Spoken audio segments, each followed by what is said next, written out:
We'd like to thank Noda by M&T Bank for their generous support of this podcast. To learn more, visit trustnoda.com. Terms and conditions may apply.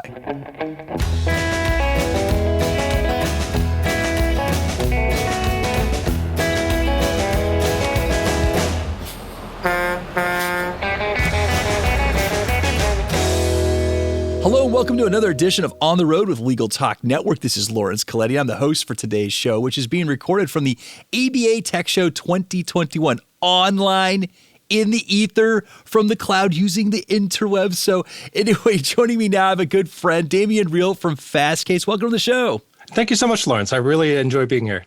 Yeah, no, it's been a while. I'm so glad we got a chance to catch up. And so, you presented at this year's ABA Tech Show. And obviously, we've been kind of saying this in the other recordings, kind of an off year. It's virtual, but it kind of fitting in a weird way, because it is Tech Show. So if anybody can go remote, it's going to be Tech Show. But anyway, you did this great presentation. I want to get into it. It's artificial intelligence and automation and collecting data. I want to get into it, but I know you work at Fastcase, but what do you do for everybody over there? Sure. At Fastcase, one of my jobs is for a long time I was building, essentially being able to maintain our Fastcase 7 product, to be able to make sure that it was doing the fastest, best product that it is. My work these days is working with my collaborator, Laurence, Itai.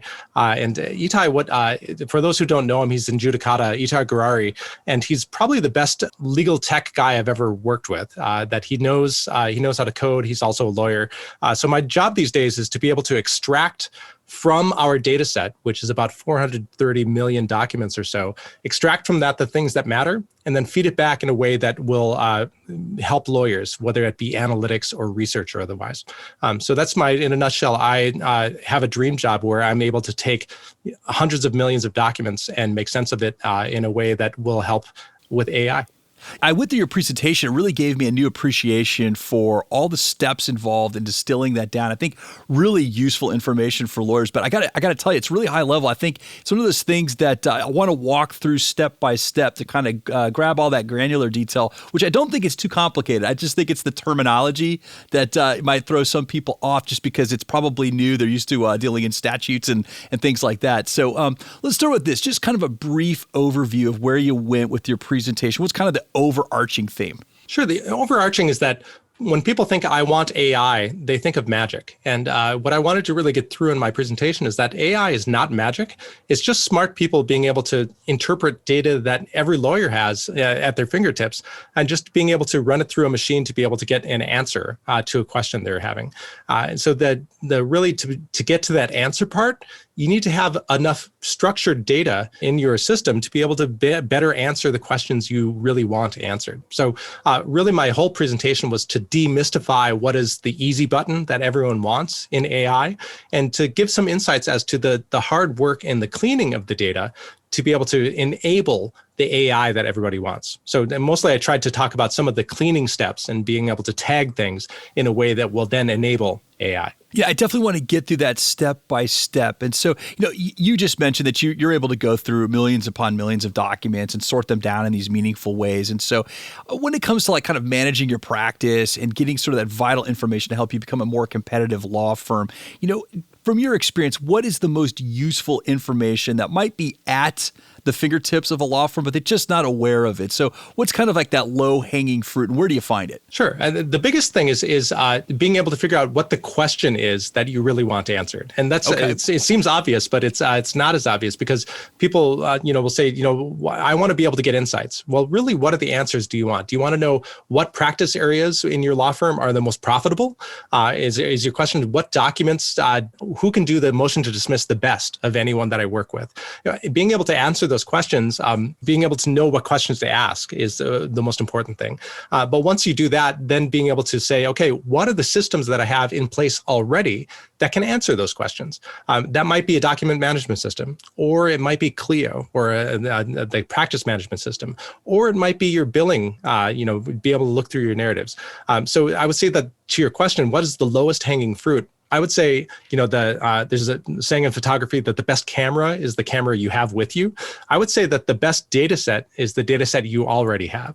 So once you have that data set, whether it's document management system or billing system or practice management system, take that data and then be able to use that software in the way that it's meant to be used to be able to answer the real questions that you want to be able to get to. Yeah, I think that's wise. But, it's amazing sort of these analytic tools that some of these basic platforms have. And just giving like sort of a non-legal example that I think a lot of people can relate to. If you have social media, you've got analytics sort of built into it. So, when we utilize Twitter, we utilize LinkedIn and Instagram, they have sort of, statistics and metrics packages built into them. And it's just there for us. We just take it and look at it. So I think, one of the first steps, and let me know if you disagree, Damien, is like, look at the software products that you're using and see what they have built in that may provide some answers to those kind of questions that you should be asking. So let's transition to that roadmap that you laid out. I thought this was really thoughtful. You kind of laid it out in a series of steps. And what I want to do is just really quickly go through the steps, Damien. I'm just going to list them off, and then I want to go step by step to kind of highlight some of the things that sort of that philosophy of thinking that business-minded lawyers that want to run a successful law firm should be thinking about. So let's start with the first step along the roadmap. And you got into this a little bit. It was define the goals, okay? And then once you define the goals, the next step is obtain the data.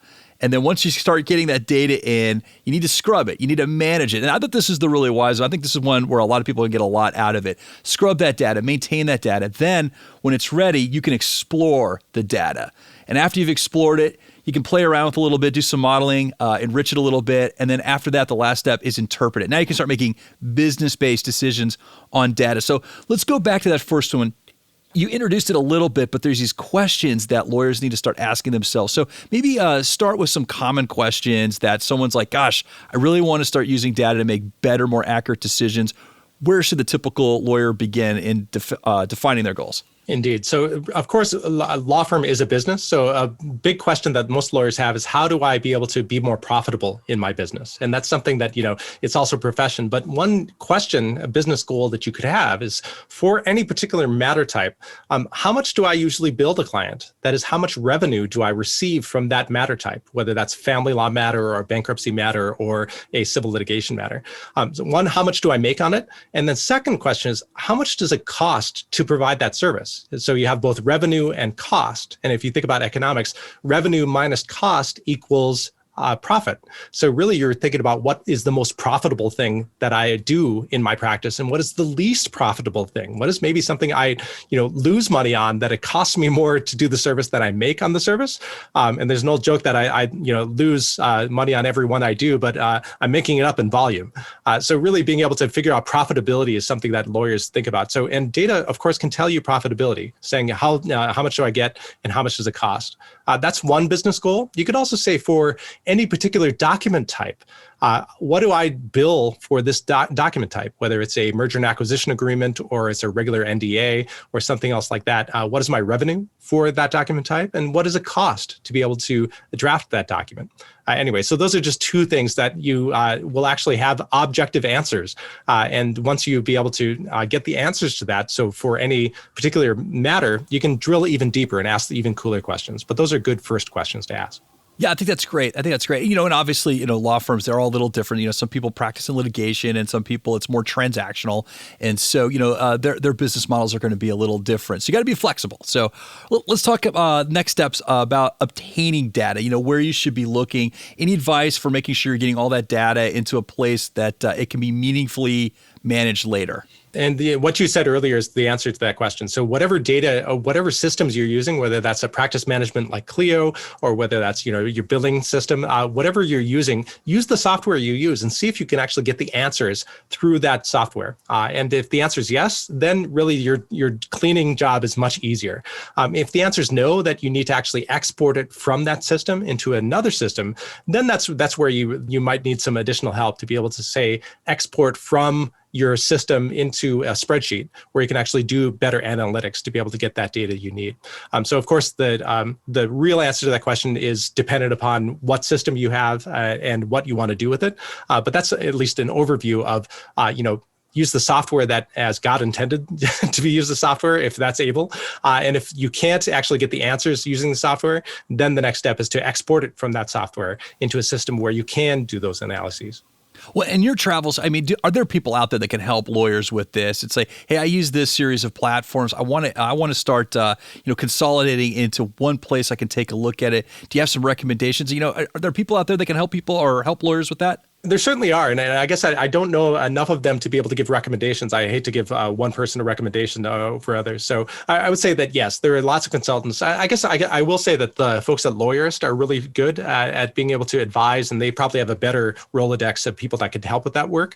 But yeah, there's Lawyerist is good. But really, there's anybody who can export from the system you're interested in, whether that be a practice management or otherwise, can export it into a system you can do manipulation. And strangely, I've worked within Facebook. I was on Facebook's campus for about a year and a half.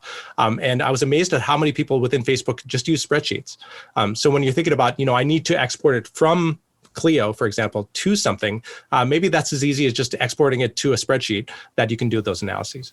Excellent. All right, let's talk about the next step. But I think this is the most important one. This is, I think, where you get the most ROI. And so you opened up, you said, better data beats a fancy algorithm. And I like that because it's like you keep it simple. It's like the measure twice, cut once sort of mentality. But this is the scrub data section here. And so in this is a lot of things. It's sorting, it's structuring, it's making it searchable, cleaning it out, maintaining it. So let's go through there. What are some good steps that, if you want to be prepared, you want to do this right from the outset. So what kind of paradigm of thinking should you be getting into to help prepare yourself to scrub and properly maintain your data? I think you should be thinking about how can a computer most easily give me the answers that I want? And one way that a computer can easily do that is through tagging.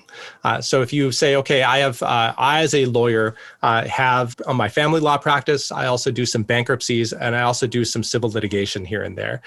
So each of those is a tag that you can then apply to your data.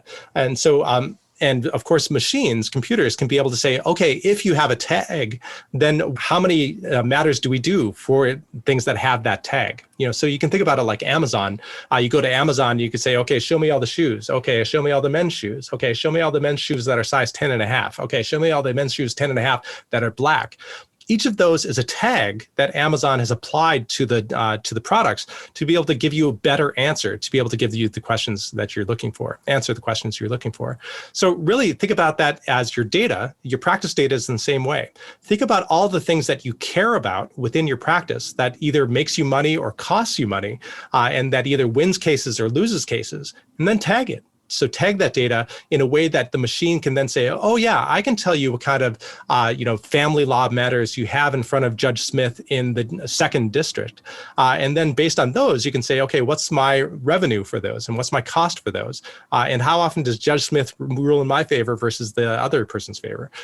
Anyway, so once you know the questions you want to ask, tag the things that will help the computer get you the answers that you need.